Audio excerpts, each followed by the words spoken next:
Assalamu alaikum wa rahmatullahi wa barakatuh. Inch'Allah, dans cette vidéo, vous allez découvrir comment lire le Coran en entier pendant votre prière de Tarawih. Donc, il y a la version pour les arabophones et pour les francophones. On va commencer avec la version des arabophones. Mais avant ça, il faut que vous sachiez que dans le Coran, nous avons 604 pages, d'accord?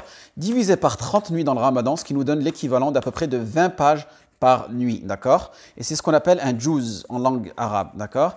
Et si on fait que 10 pages par nuit, c'est ce qu'on appelle un hizb. Très bien. Donc 630, 20 et 10. Retenez ces chiffres-là. Ensuite, dans le mushaf en langue arabe, si vous prenez votre Coran, d'accord?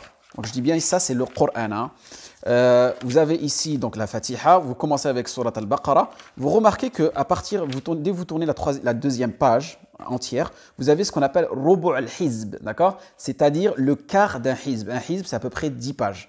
Donc si vous faites vous lisez jusqu'à cette partie-là et vous faites votre raka'a, d'accord? Et vous continuez ainsi dans votre deuxième raka'a, vous serez arrivé à la moitié d'un hizb, d'accord?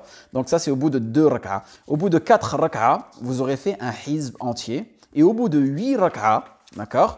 Vous serez arrivé tout simplement à l'équivalent d'un juz en entier. Et vous pouvez remarquer qu'un juz, c'est à peu près tous les 20 pages. Donc là on est à la page 22, d'accord? Vous allez vous retrouver à la page, par exemple, 32, ça sera un hizb, d'accord? Donc, vous serez là au troisième hizb. Et à la page 42, vous serez au deuxième juz, d'accord? Donc, voilà.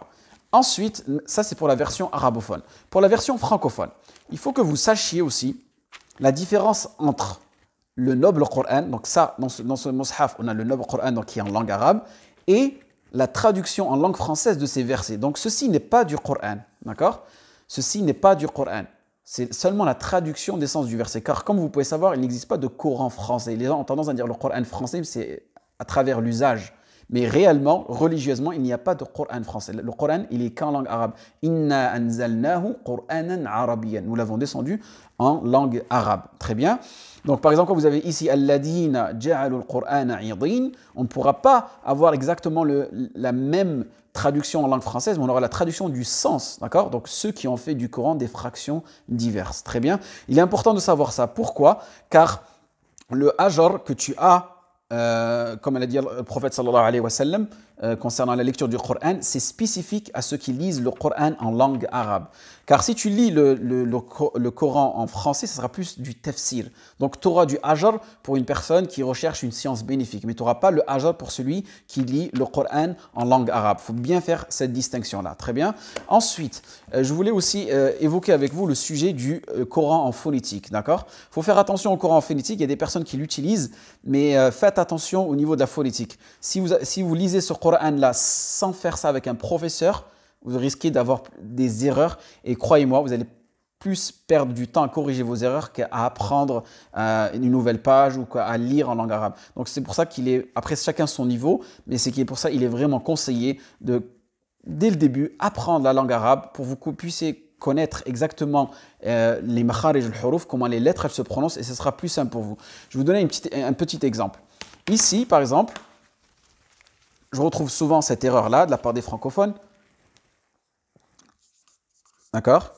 A2NA. Très bien. On trouve souvent cette formule-là. Et surtout dans le adhan. J'entends des francophones dire Ashhadu anna Muhammad Rasulullah. Ils pensent que le A2NA, c'est un long A. Anna. Alors que c'est tout simplement le alif, noun, avec la shadda. D'accord?